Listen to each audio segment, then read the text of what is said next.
Brent is a really exciting place in London that not enough people know about. Often when we think about London, we think about central London, we think about the South Bank Centre, we think about Trafalgar Square, but really I think have a walk down the Kilburn High Road, go to Harlesden, hear about the communities and really see how culture is made here, because it is at the forefront of some of the most exciting art that's coming out of the UK today. I think for Brent to have a biennial is not only having a legacy for the Brent 2020 cultural programme, but also marking out a place or space where conversations about both international artworks and bringing in local or community conversations can sit side by side, which were 4 commissions in community-led libraries and then 6 council-led libraries. So Carl Gabriel has collaborated with Preston Road Library. Carl is a very well-known artist. He creates large sculptural works and they've appeared on carnival floats for decades, both in the UK and internationally. At Kensal Rise, you'll see the work of John Rogers, made up of a number of sound interviews. It's an archive of voices of Kensal Rise, both sort of old and newer communities as well. People get off here. They're not meant to get off here, but they get off here. It's like something dragged them off. It's like, come and check out the area. David Blandy, he worked with Capital City Academy and Ramwood Youth Centre.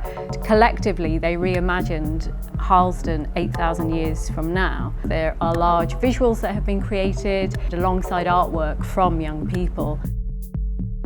So Ruth's work at Kilburn Library has changed over the course of COVID, and what Ruth wanted to do was to somehow be responsive to COVID. The public are invited to dedicate a book to a loved one, a friend, a family member, to act as a memorial to the 491 people that died of COVID up until September 2020.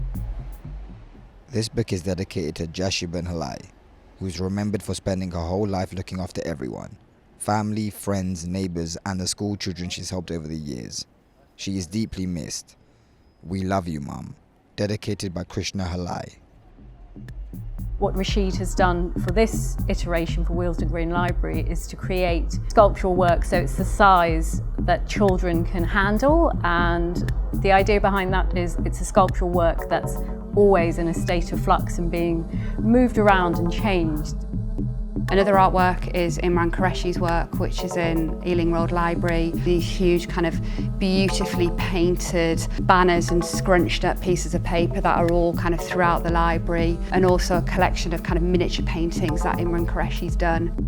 We really wanted to do something to celebrate George Michael, so we commissioned a mural, and a mural in the kind of traditional sense, in that we wanted it to really tell the story of George Michael. I think it's the biggest painting I've made in the shortest time, and the only one I've ever made completely in public. So it was all of the things I would have imagined being uncomfortable were actually the opposite. I really enjoyed the physical energy of it. I was unable to see the whole image whilst I was making it, so there was some element of risk and surprise for me.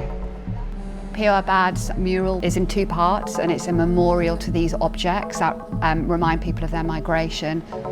Certainly the last few months have made us rethink so many things, you know, like how important culture is. Having this opportunity to actually consider what local means. The difference between when I was invited to do this project to when I started making it, I feel like it's 2 very different worlds.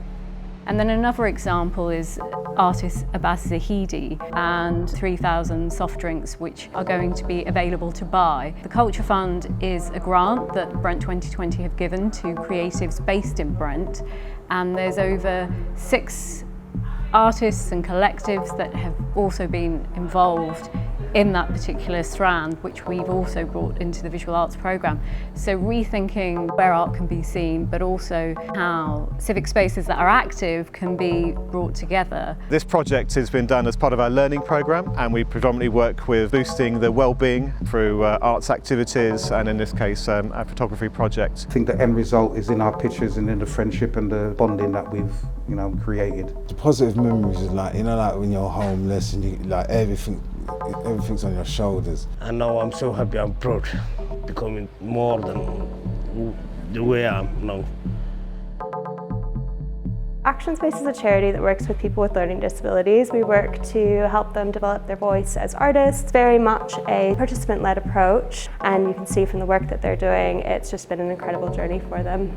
It was really important for us to be part of Brent 2020. We very much hope that it'll go on, and it will happen every 2 years, and we're completely prepared to be part of it. And then just to think more broadly about what can be seen on the streets or public spaces, there's the work of artist Yasmin, who is both a poet, so writes quite a bit. She's presenting across the borough billboard posters and also digital posters. Paul's been researching the kind of evolution of electronic music in India and discovered a series of tapes in the National Institute of Design that haven't been heard for over 30 years. It feels like actually within Brent there is a kind of significantly large Gujarati community, and I hope that this project and the work itself can speak to that audience and kind of connect to them, as well as a broader audience within the Indian community, as well as people interested in both art and electronic music. The biennial is really about kind of platforming and showing Brent and why it's brilliant, why it's interesting, and why diversity is so important to culture and what it can produce.